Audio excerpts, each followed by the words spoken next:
Welcome to the Speak Like a Leader podcast with John Bates.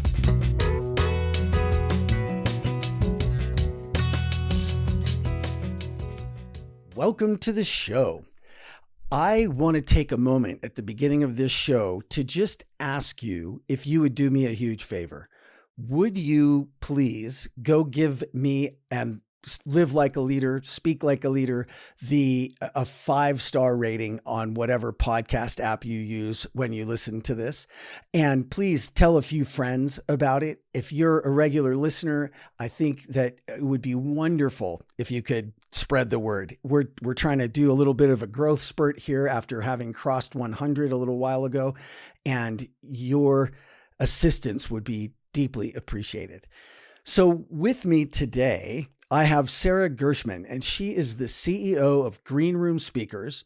She's an executive speech coach in Washington, D.C., and she's been coaching CEOs and other executives for 20 years. She works with companies like Microsoft, Marriott, Walmart, and the U.S. government, and she's a professor of communications at Georgetown University's McDonough School of Business and the Johns Hopkins School of Advanced International Studies. Welcome, Sarah. Good to see you. Thank you, John. It's great to be here with everyone. Thank you. So, when we talked last, I was struck by a lot of the similarities in our approaches, and in particular, I was reminded of the sticker that I have with my former service dog Flash on it that says, "Don't be nervous, be at their service," and it turns out that you actually found the Snoop Dogg song that was probably inspired by that. I heard him say that on a comedy show when he was coaching the comedian who was about to go out, and I can't remember the guy's name, but I think that, that maybe that's a place for us to start and then see where we go. You work with a lot of CEOs and executives, and they're getting up on stages, and I think that it makes sense to be scared. Look what happened to Jesus, Joan of Arc, Martin Luther King, John F. Kennedy get noticed by the group, and so people have a fear of public speaking. What do you tell them to get over that? Well, first of all, I love how you've changed the whole thing, that actually the reason why those people lost their lives was because they spoke in public. I hadn't actually framed it like that, but okay, we'll try it. But yes, no, I think that fear is very real, and there is it's interesting actually that you use, I get like you feel like you're in mortal danger. Because I actually think that is how we feel sometimes when we're up in front of a group, that we actually experience the audience as dangerous, as a threat. And, and this is actually we know this isn't actually true. So we rationalize and we tell ourselves they're going to judge me, and I don't like being in the spotlight, and I feel like all the eyes are on me. And really, this goes back to this very primal experience that the human being had of what was our first experience of being watched? It was being watched by predators who actually, we step out of the cave and we feel the sensation of the eyes on us. And those eyes are predators who could eat you for lunch. And so today, when we get up in front of the audience, our brains are telling us it's the predators. And we feel this intense anxiety around public speaking. So I think that fear is very real. And what do you say to people when they have that fear? So I think it's helpful to recognize that it's sort of like in our DNA. It's just the way we're programmed to experience the sensation of being watched. And then the key to overcoming it is really to just turn it on its head and to take all of that energy that you feel like is being directed at you and you're in the spotlight, and to turn the spotlight on the audience and to focus your attention not on everyone watching you, but on actually trying to help your audience. Yes, I love that. Don't be nervous, be at their service. right? Exactly. And the thing about that, don't be nervous, be at their service, is it's both. It works two ways. First of all, it's better to be at their service because that's what they need anyway. But the other thing I find so helpful about it is that actually being at their service will make you less nervous. That's the thing that absolutely. I think, like, when we're in helping mode, we relax. We're no longer like worried about what other people are thinking about us. We don't feel like we have to impress anyone. We're just helping someone. And that's how public speaking should feel. Yeah, that's really great. I like that a lot. I think that's great. So let's talk a little bit about politics, not about politics, but about speakers in politics. Because I got to imagine that being in DC, you know, some of the people that come to you must come from a somewhat political realm. Tell me a little bit about what you notice that's the same and what you notice that's different in that realm, and, you know, what has changed over the past several years, and, you know, what's your view from Washington, DC, I guess is maybe the question I'm trying to get to.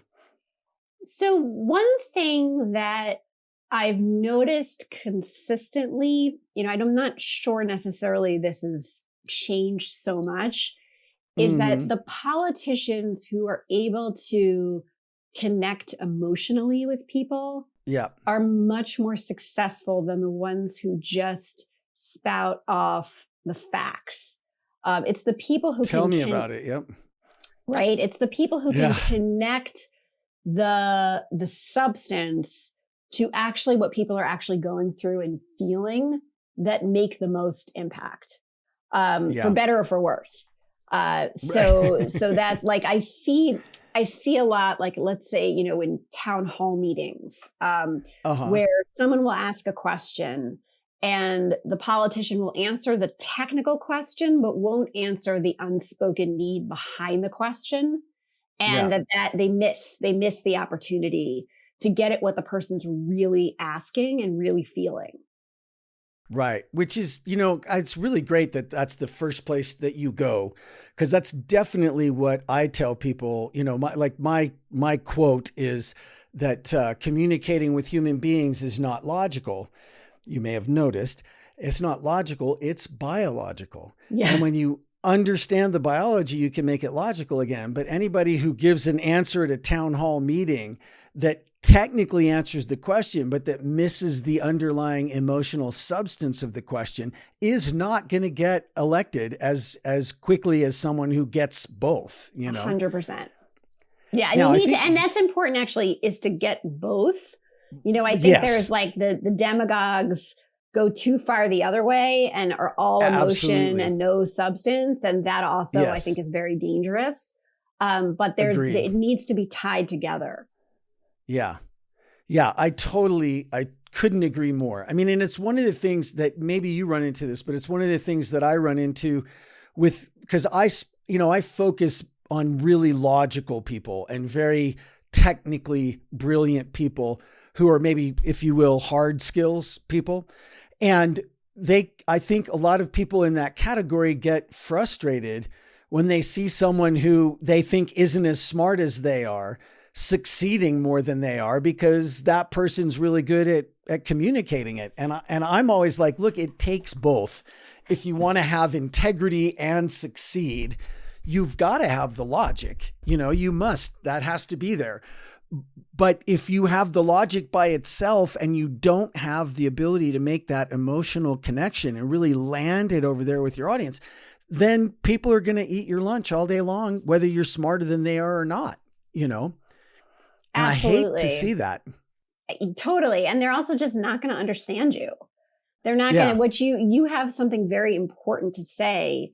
And if you can't say it in a language that actually resonates with people and speaks to something that's important to them, it's not going to land. Yeah. So what is it when people come to you, what are they usually struggling with? Like, what do they perceive as their problem? So I would say, well, first of all, you know, a lot of times people come to me because speaking gives them anxiety, and it's just a stumbling block for them. So that's one category. But I also think people come to me when they're brilliant, they're really technical experts in whatever they do, and they are having trouble translating that for external audiences. And the audiences aren't necessarily people who don't know anything about their topic, but it may be the CEO who needs to give the town hall meeting or needs to present to the board, where they just have a different lens of how they view the information. And so they come to me to learn how to be able to translate that information and tell a better story to an audience who's coming at it from a different place. Yeah. Yeah. Well, and that really is, I think, a big focus that will help is to think about the audience, right? Totally. Like so often I work with brilliant technical people, and they know exactly what they know, and they know that they want to they want everybody else to understand it the way they do. And most people are never going to understand it the way they do. And I think I watch them try so hard to convey what they want to say without thinking hard enough about what the audience will hear, needs to hear, wants to hear, Yeah, 100%. I mean, what guides all of my work with my clients is taking an audience focused approach. And if you think about it, that goes back to the idea of seeing speaking as an act of service, that you're the whole time you're focusing on who is my audience, why are they in the room, what's at stake for them, and how can I help them solve their problem. One thing I love is I learned this from the presentation master, Nancy Duarte. I love Nancy Duarte. She's a hero of mine. Yeah. Yeah. So, you know how she talks about how we have this mistaken idea that the speaker, because we're up on stage, we're the star, that the speaker is like the hero of the experience of the presentation. And her whole thing is that, no, the audience is the hero of the presentation, because the audience is the one who has to make a change, who has to, learn something new, solve a problem, do something different. And you as the speaker, you're the helper. You're the one who guides the hero to make that change. And it just takes so much pressure off the speaker to know you're not the hero. Like it's actually really not about you. Yeah. It's funny because I have a piece that I do called The 3 Ways to Connect with and Inspire Any Audience, Anywhere, Anytime. And piece number 3 comes from Nancy Duarte. Don't be the hero of your own talk. Make the audience the hero. Love it. And then I say, don't be Luke Skywalker, be Yoda. Exactly. Right? Exactly. And I always bring my little lightsaber pens for everybody. But that's a big thing I owe Nancy Duarte that's just such a great mental model. And when people take that on, it really makes an enormous difference. Because I think, like you said, it takes the pressure off, because so many times, I mean, I don't know about you, but the first thing that I hear from people when I sit down with these top executives and I say, what do you want to say? What do you want to communicate to these people? Usually they say, well, I want to establish my credibility. That's one of the top things they want to do. And I'm like, no, you don't have to establish your credibility. That's already established. You have the title, you're on the stage, you have the card that says you're the CEO. Right. Don't worry about that. That you'll just tarnish it if you try to establish it. What you really need to do is establish your credibility with the audience, your emotional credibility, and connect with them and make them the hero and give them the tools, right? You're Obi-Wan now. You're not in the heart of the adventure. You're helping them have the adventure. Yeah, absolutely. And I sometimes I think about it in terms of status, because when I hear someone say, I want to establish my credibility, what they're really saying is, I want to raise my status. Like right now, I feel like my status is here and I want to be seen as here. And what people don't realize is that that's actually a low status move, because what you're trying to do is you're coming from a low status place saying, I want to raise my status. Whereas if you take the helping Yoda mindset, You're starting at a high status and you're bringing yourself down to get on the level of the audience and to really help them, which is a high status move. And it's actually really counterintuitive. Yeah, that's great. That's really, really well said. Very well said. I love that. Thank you. So what are some other, like I would categorize that in kind of the counterintuitive realm. What are some other counterintuitive things that you see, that you see speakers doing maybe the wrong way, and how can we switch it over? That's a great question. So I would say a big one is that when people get asked challenging questions, like let's say you're presenting a new idea and someone's skeptical of the idea and they say, like, how do you think we're going to have time for this? Right. And it makes you feel a little defensive. And your immediate instinct when we're asked a question, we're asked any question, but especially when you're asked a challenging question, is to answer the question. So you're going to try to give the best arguments for how we're going to make time for this. Right. And I think what people miss is that it's actually even more important to make the person feel understood, that you really get like why they're asking this. And then they're much more likely to listen to your answer. So instead of jumping to the answer to say something like, if I were in your shoes, like I could imagine myself thinking, we have so much to do right now. How in the world are we going to have time for this? Yeah. And what then you want is for the person listening to you to be like, exactly. That's exactly what I'm saying. And then at that point, they're ready to hear the answer. And that's counterintuitive because it feels like you're like stating the thing that you shouldn't say because it like gives ammunition to the other side. And it actually works the other way. Yeah. It's interesting. I was taught years ago that what you resist persists. Yeah. And acknowledgement causes disappearance. Yes. And I think that's a great example of that, right? If you just let them know that you understood it, if you let it in instead of resisting it and acknowledge it.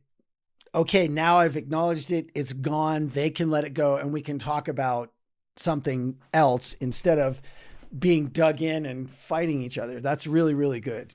Yeah. That's great. So before you answer the question, make sure you make that person who asked it feel understood. Yeah. And not just like I hear what you're saying. Yeah. Right. Not that. Yeah. But it's like emotionally, like I could totally imagine myself feeling what you're feeling and like really getting into the tone and the emotion of what that is. Yeah. Well, it switches me over to something that I think about a lot, which is women in the workplace. Because I think that my clientele skews female, and I've worked with a lot of really high achieving go-getter women at global organizations.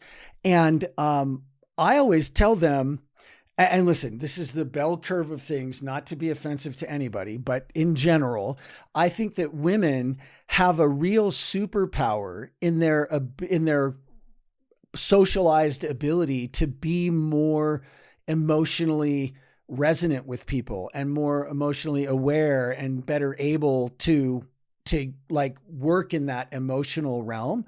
I just think that men and women get socialized differently, and women are way better at the emotional side, and women get told in the workplace that that's some kind of a liability. And I think absolutely not. I think that, there are certainly things that you've got to do as a woman in what is still arguably a man's world that's not fair and all that. Like there are ways you've got to manage your emotions a little differently, but women in general have a real excellent ability to connect emotionally and to read those cues more than men. And I think that it gets beaten out of them by corporate America. And I'm always trying to bring them back to that ability. What would you agree or disagree, or what would you say? I very much agree. And I really like the way you said that because it connects to something that I've noticed over time working with both men and women, which is that what I see sometimes is like, if you're like a panel of, of speakers, and the man on the panel will have a tendency to like sort of lean back, like be much more informal, sort of like look around, like, talk much more conversationally. And I don't want to generalize here. Obviously this varies from person to person, but this is just my observation. The woman will be much more quote unquote professional, polished, formal, sitting up straighter. And the effect I think it has on the audience is that it reinforces the high status of the man, and it reinforces the lower status of the woman, because the woman is has to be more professional. Whereas if the woman could, as you said, capitalize on her superpower of emotional intelligence, connection, really like listening, empathy, and take on some of that more conversational, like sit back more, reflect, not be as formal, it would raise her. It would actually raise her status in the room. Yeah. Another somewhat counterintuitive seeming thing. Yes. Yeah. Yeah. Totally. Yeah. Totally. And I totally agree. I mean, and that's why I like to really reinforce for the women that I work with, like, no, you've got a superpower. Like, take a chill pill, like relax, be conversational, use that superpower. Don't let them tell you that it's a liability. Like, that's total BS. Like, the liability, that's why men die 10 years earlier than women, because they're stuffing their emotions down and they're not in touch with them and blah, blah, blah, Yeah. And I also think that there's many ways that men can learn to connect more on a more sophisticated emotional level with the people they're talking to as well. Yeah, absolutely. Sure. Absolutely. And I think that's, that seems to be one of the places where I get brought in pretty often, is that maybe at a big global Fortune 100 company, that VP level that's going to the C level, right? Mm-hmm. And that's usually the missing ingredient is, John, this guy has got fabulous credentials. He does great work. He's super buttoned down. He's very professional, but nobody feels like they know him very well. And he doesn't tell any personal stories, and he doesn't really have make his leadership philosophy obvious. And we just don't feel like people resonate with him enough to put him in the C-suite, but we really want to, and so I get brought in a lot with people like that and help them get in touch with themselves and their stories and get re-inspired by who they are, and to get the power and the importance of sharing themselves, Yeah. Another going on this like counterintuitive theme, right? Yeah. Feel self-absorbed, or like it's not about, if I think about what I just said, right? I said, it's not about me, right? It's about helping the audience. So I should talk about me because I should focus on helping the audience. And actually what I have found is that the word I in a presentation is very powerful. Even though you could say like, it's not about you. Why are you talking about yourself? But as soon as you say, this is important to me, or I have found, then what it does is it connect, people feel more connected to you. It has the opposite impact. It ends up being more about them because you've opened up about yourself. Yes. Yeah. Boy, I love that. I mean, and how I say that, Sarah, is tell your stories with the intention of opening something up for them. Oh, I love that. Yeah. And when you do that, it really does make people feel closer and feel more known and all that. And I think that it's because it feels risky to human beings, And again, I think it is another absolutely high status move to share a story that's revealing of who you are and what matters to you and why you care about things and things like that.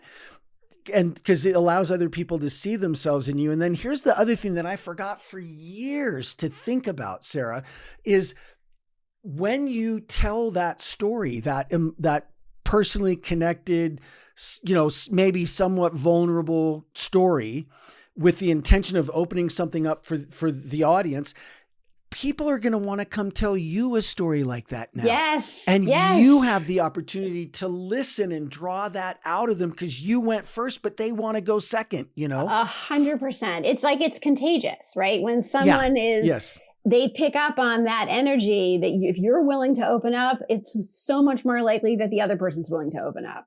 Absolutely. Yeah. So what are some things that you wish that more public speakers knew? What's some I don't know, seems to be a hidden secret that is, that people are missing? So one of them I would say is that there are so many important techniques and lessons from good storytelling that belong in business presentations. That we, in many ways, like we think of, and I work with people who give very data heavy presentations, right? Of course. And that there seems to be like a complete disconnect sometimes between telling a good story and giving a presentation. And I'll tell you the big, what I see is like the sort of one of the biggest signs of that is that you're taught when you give a presentation, you're taught, okay, here's what you have to do. You have to tell them what you're going to tell them. Then you have to tell them, and then you have to tell them what you told them. And I was like, okay, that's like the, 101 of giving a presentation. 101, like that's super boring. Like, why would someone want to listen to that? Tell it what would be my motivation for that? Whereas there's a story, the fundamental structure of a story is, in any story, is the movement from tension to redemption, right? It's the movement from conflict to resolution. And the whole thing that gets you engaged in the story is wondering how the problem is going to get solved, how the tension is going to get resolved.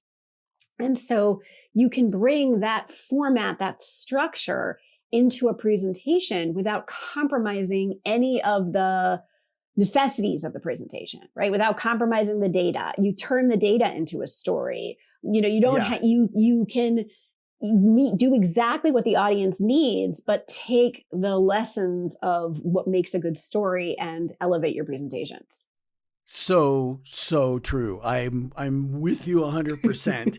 And a couple of things that I would love to point out about what you said. The first one is I really like you saying tension to redemption, because I think that when I say conflict to resolution, people are conflict averse.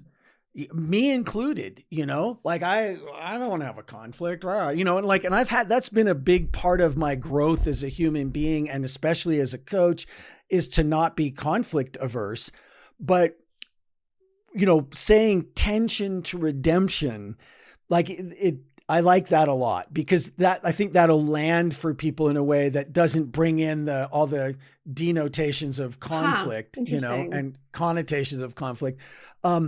Because it is, that's the whole point, right, of a good story, is it creates this tension, and then you're hanging in there through the whole story to find out how it's going to resolve. And that is awesome. We've loved that since we could talk as a species, which has been a long, long time. Yeah. Right. And then the other thing that I think about is these people who are like, I've got a lot of data, right? And I don't want to compromise the data and whatever. Well, that data is only important because it's talking about something in the world that we actually care about that's happening. Yeah. Right. So it's not like, oh, I'm going to get up and present a bunch of data that has nothing to do with anything. Right. So if you get up to present that data and you tell us the story of why it matters, that's really good. Right. So you can bring that storytelling structure without compromising the data. In fact, it's going to empower the data.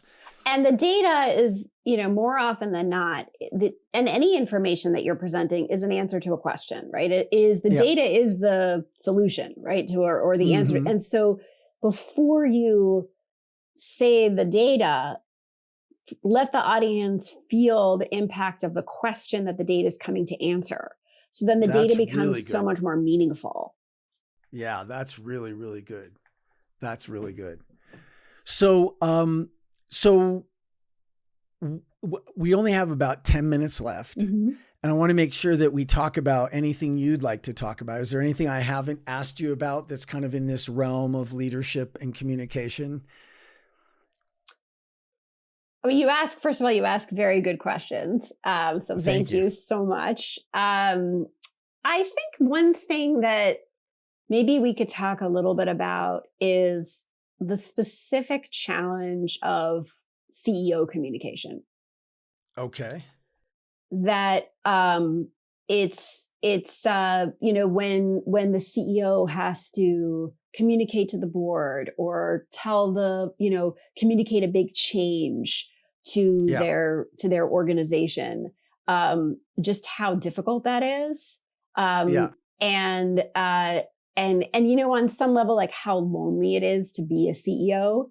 And so just that, there's going back to what we were talking about with vulnerability, I think there's a tendency that people have where they want to present like everything's great, right? Like I have it, like everything's going to be wonderful. Like the sales are up and even though we seem like things are hard, everything's great.